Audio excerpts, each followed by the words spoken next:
Hello, friends, and welcome to Adventures in Pixieland. My name's Amy. I'm an ordained minister, and we are in Bible study, and we are starting book 4 of the Bible for this channel, of the Old Testament. Anyway, so now, in this video, we're in the NIV, and we will be through the end of 2025. We are in Numbers, and we are doing chapter 1 of Numbers. Just got quite a few verses, so let's just jump in, all right? The census. The Lord spoke to Moses in the tent of meeting in the desert of Sinai on the first day of the second month of the second year after the Israelites came out of Egypt. He said, "Take a census of the whole Israelite community by their clans and families, listing every man by name, one by one. You and Aaron are to number their divisions, all the men in Israel 20 years old or more who are able to serve in the army. One man from each tribe, each the head of his family, is to help you. These are the names of the men who are to assist you. From Reuben, Elzer, son of Shader. From Simeon, Shemuel, son of Zerushadai. From Judah, Nashon, son of Aminadab. From Issachar, Nathaniel, son of Zurah. From Zebulun, Elab, son of Helam. From the sons of Joseph, from Ephraim, Elishama, son of Aminad, from Manasseh, Gamiel, son of Pedazur, from Benjamin, Abdon, son of Gideoni, Gideoni, Gideoni is how I'm going to say that. From Dan, Ahazar, son of Ammishaddai. From Asher, Pagiel, son of Okran. From Gad, all right, Eliasaph, okay. Elisap, son of Deuel, Deuel, like dual with an E, an extra E before the U, okay. From Naphtali, Ahira, son of Enan. These were, I'm not sure I'm pronouncing any, like some of those I'm sure of, others of those I'm like, sounds like this to me. And close, usually I'm pretty close. These were the men appointed from the community, the leaders of their ancestral tribes. They were the heads of the clans of Israel. Moses and Aaron took these men whose names had been given, and they called the whole community together on the first day of the second month. The people indicated their ancestry by their clans and families, and the men 20 years or older were listed by name one by one, as the Lord commanded Moses, and so he counted them in the desert of Sinai. Now, from the descendants of Reuben, the firstborn son of Israel, all the men 20 years or older, more who were able to serve in the army were listed by name one by one according to the records of their clans and their families. The number from the tribe of Reuben was 46,500. And there are 11 more tribes. Okay.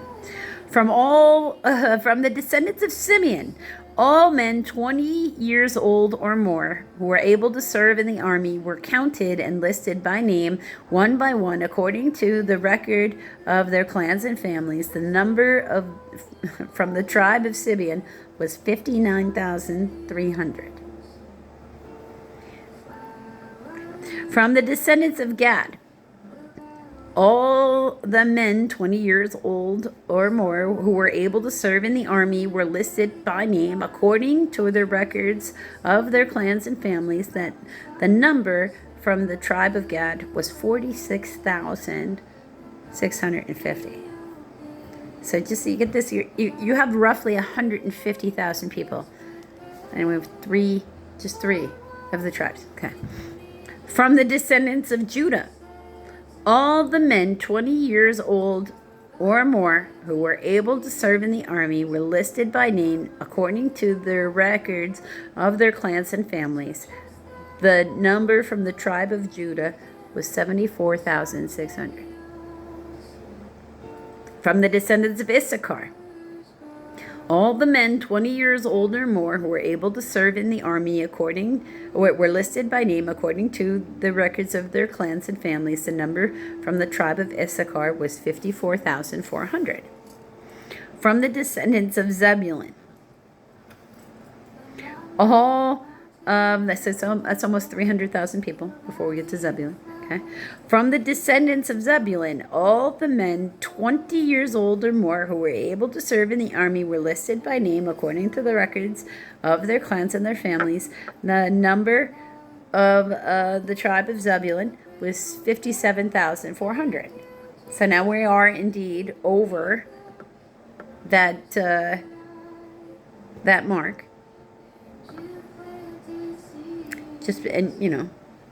We're over that 300, like you're up at that 300,000 mark for sure.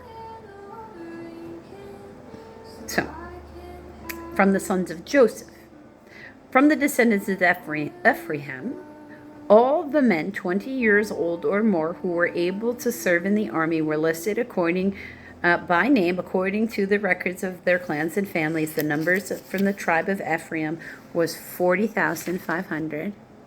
From the descendants of Manasseh, all of the men 20 years old or more who were able to serve in the army were listed by name according to the records of their clans and their families. The number from the tribe of Manasseh was 32,200. Now, that means of Joseph's sons, you actually have to add those two numbers together to get the one tribe from Joseph.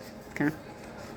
From the descendants of Benjamin, all the men 20 years old or more who were able to serve in the army were listed by name according to the records of their clans and families. The number of the tribe of Benjamin was 35,400. From the descendants of Dan, all the men 20 years old or more who were able to serve in the army were listed by name according to the records of their clans and families. The number from the tribe of Dan was 62,700. Okay. From the descendants of Asher, all the men 20 years old or more who were able to serve in the army were listed by name according to the records of their clans and families. The number from the tribe of Asher was 41,500. From the descendants of Naphtali, all the men 20 years old or more who were able to serve in the army were listed by name according to the records of their clans and families. The number from the tribe of Naphtali was 53,400. These were the men, this is just the fighting men, not the rest of the tribes, not the women, not the children, not anybody in there, like older than, I'm going to say probably 50 according to their stuff, because it's 60, they have a sudden drop off in value, so I'm not sure what their cutoff age is there, but 20 and older, if they weren't able to fit, in the army or for whatever the reasons are. All right. So what I'm saying is way more people than whatever they're listing. These were the men counted by Moses and Aaron, the 12 leaders of Israel, each one representing his family. All the Israelites 20 years old or more who were able to serve in Israel's army were counted according to their families. The total number was 603,550. So just imagine that. If you're some town somewhere in there, even if you got some walls, and you're just in the middle of the Middle East, it's the beast era, and it's just a roving band of city with clearly got to be over 1 million people in it, because there's over 600,000 people just in the army. So yeah, I can see why surrounding areas might have been like worried. I mean, it totally made sense to me. The families of the tribe of Levi, however, were not counted along with the others. The Lord said to Moses, "You must not count the tribe of Levi or include them in the census of the other Israelites. Instead, appoint the Levites to be in charge of the tabernacle of the testimony over all its furnishings and everything belonging to it. They are to carry the tabernacle and all its furnishings. They are to take care of it and encamp around it. Whenever the tabernacle is to move, the Levites are to take it down. Whenever the tabernacle is to be set up, and whenever the tabernacle is to be set up, the Levites shall do it. Okay, so they have to take it down. They have to put it up. They have to travel it. They got to make it move.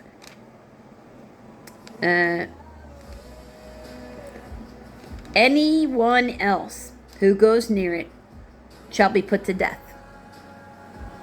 So very clearly, absolutely no assistance else for anyone else can be having it. Okay. The Israelites are to set up their tents by division, each man in his own camp under his own standard. The Levites, however, are to set up their tents around the tabernacle of the testimony so that wrath will not fall on the Israelite community. Ooh. Oh, you know what that is? That is a buffer zone. Think of it as almost like sort of like a nuclear blast kind of thing. But God has set aside the Levites as a tribe of priests to be set aside as holy. Because remember, they're not allowed to put themselves in a state of unholiness. So that they're holy enough around the tabernacle so that if the rest of the community is sinning, he doesn't just immediately nuke everybody else around them because they have the ability to bring and ask for the forgiveness of the sins. And that's how he doesn't leave. It becomes the priest's problem to make sure that they're holy before they get anywhere near that tent of meeting. The Levites, however, are to set up their tents around the tabernacle of testimony so that the wrath will not fall on the Israelite communities. The Levites are responsible for the care of the tabernacle of the testimony. The Israelites did all this just as the Lord commanded Moses. So everybody complied. Until the next video, friends.